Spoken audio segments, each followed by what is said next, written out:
Mangla dam Pakistan के सबसे बड़े और अहम डैम्स में से एक है, जो झेलम रिवर पर वाक़ है। ये डैम मीरपुर के करीब आज़ाद कश्मीर में बना हुआ है और पाकिस्तान के वाटर मैनेजमेंट सिस्टम का एक बहुत इंपॉर्टेंट हिस्सा माना जाता है। मंगला डैम की कंस्ट्रक्शन 1961 में शुरू हुई और 1967 में मुकम्मल हुई। इस प्रोजेक्ट को उस वक्त पाकिस्तान के सबसे बड़े इंजीनियरिंग प्रोजेक्ट्स में शुमार किया जाता था। डैम बनाने का फैसला उस वक्त हुआ जब पाकिस्तान और इंडिया के दरमियान इंडस वाटर्स ट्रीटी साइन हुई। इस ट्रीटी के बाद पाकिस्तान को अपने पानी के रिसोर्सेज को बेहतर तरीके से मैनेज करने की ज़रूरत महसूस हुई, ताकि ज़राअत, इरिगेशन और बिजली की प्रोडक्शन को इम्प्रूव किया जा सके। मंगला डैम इसी प्लान का एक अहम हिस्सा था। डैम की कंस्ट्रक्शन में हज़ारों इंजीनियर्स और मजदूरों ने काम किया और मॉडर्न इंजीनियरिंग टेक्निक्स का इस्तेमाल किया गया। मंगला डैम दुनिया के सबसे बड़े अर्थफिल डैम्स में से एक माना जाता है। इस डैम की हाइट तकरीबन 147 मीटर है, जबकि इसकी लेंथ 3 किलोमीटर से ज़्यादा है। डैम के पीछे जो बड़ा रेजर्वायर बना है उसे मंगला लेक कहा जाता है, जो पाकिस्तान के सबसे बड़े आर्टिफिशियल लेक्स में से एक है। ये लेक ना सिर्फ पानी स्टोर करती है, बल्कि टूरिज्म के लिए भी एक मशहूर जगह बन चुकी है, जहां लोग बोटिंग और नेचुरल सीनरी एंजॉय करने आते हैं। मंगला डैम का सबसे बड़ा मकसद पानी को स्टोर करना और इरिगेशन के लिए सप्लाई करना है। पाकिस्तान एक ज़राअती मुल्क है और यहाँ के किसान अपनी फसलों के लिए पानी पर डिपेंड करते हैं। मंगला डैम का पानी कैनाल्स और इरिगेशन सिस्टम के ज़रिए पंजाब के बहुत से ज़राअती इलाकों तक पहुँचाया जाता है, जहाँ गेहूँ, चावल, गन्ना और कॉटन जैसी फसलें उगाई जाती हैं। अगर मंगला डैम ना होता तो पाकिस्तान के कई इलाकों में पानी की कमी की वजह से ज़राअत को बहुत नुकसान होता। इस डैम की वजह से पाकिस्तान के इरिगेशन सिस्टम को स्टेबिलिटी मिलती है और फसलों की प्रोडक्शन बढ़ती है। Mangla dam hydroelectric power generation का भी एक बहुत बड़ा जरिया है। डैम में इंस्टॉल्ड टर्बाइंस पानी के फ्लो से इलेक्ट्रिसिटी प्रोड्यूस करती हैं, जो पाकिस्तान के नेशनल ग्रिड में सप्लाई की जाती है।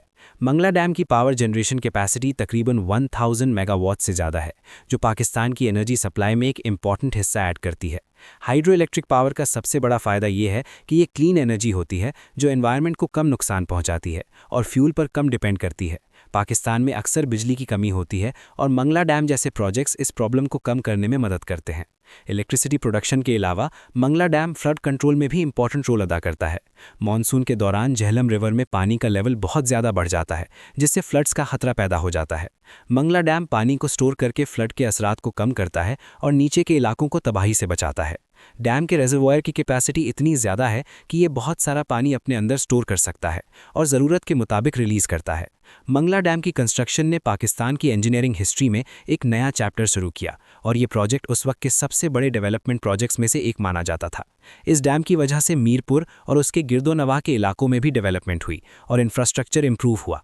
लेकिन डैम की कंस्ट्रक्शन के दौरान कुछ चैलेंजेस भी आए। डैम बनाने के लिए मीरपुर के कई इलाकों को रीलोकेट करना पड़ा और हज़ारों लोगों को अपने घर छोड़कर दूसरी जगह शिफ्ट होना पड़ा। ये एक मुश्किल प्रोसेस था, लेकिन गवर्नमेंट ने अफेक्टेड लोगों को कॉम्पेंसेशन और रीसेटलमेंट प्रोवाइड करने की कोशिश की। आज मंगला डैम पाकिस्तान की डेवलपमेंट का एक इंपॉर्टेंट सिंबल माना जाता है और ये मुल्क की इकोनॉमी और वाटर मैनेजमेंट सिस्टम को स्ट्रॉन्ग बनाने में मदद करता है। टाइम के साथ मंगला डैम में अपग्रेड्स भी किए गए हैं, ताकि इसकी कैपेसिटी और एफिशिएंसी को बढ़ाया जा सके। मंगला डैम रेजिंग प्रोजेक्ट के जरिए डैम की हाइट को बढ़ाया गया, ताकि रेजर्वायर में ज़्यादा पानी स्टोर किया जा सके और इलेक्ट्रिसिटी प्रोडक्शन को भी इंप्रूव किया जा सके। इस प्रोजेक्ट के बाद डैम की स्टोरेज कैपेसिटी और भी ज़्यादा हो गई, जो पाकिस्तान के लिए बहुत फ़ायदेमंद साबित हुई। मंगला डैम टूरिज्म के लिए भी एक अट्रैक्टिव जगह बन चुका है। मंगला लेक के किनारे पर लोग पिकनिक, बोटिंग और फिशिंग एंजॉय करते हैं। यहाँ का नेचुरल एनवायरनमेंट बहुत खूबसूरत है, जहाँ पानी, पहाड़ी मनाजिर और खुला आसमान एक दिलकश सीनरी पैदा करते हैं। इस वजह से मंगला डैम सिर्फ इंजीनियरिंग का एक प्रोजेक्ट ही नहीं, बल्कि एक रिक्रिएशनल और टूरिस्ट डेस्टिनेशन भी बन गया है। पाकिस्तान की बढ़ती हुई पॉपुलेशन और बढ़ती हुई पानी और एनर्जी की डिमांड के मद्देनज़र मंगला डैम की इंपॉर्टेंस और भी ज़्यादा बढ़ जाती है। आने वाले वक्त में भी ये डैम पाकिस्तान के इरिगेशन सिस्टम, इलेक्ट्रिसिटी प्रोडक्शन और वाटर मैनेजमेंट में एक अहम किरदार अदा करता रहेगा और मुल्क की डेवलपमेंट और स्टेबिलिटी के लिए एक स्ट्रॉन्ग फाउंडेशन प्रोवाइड करता रहेगा।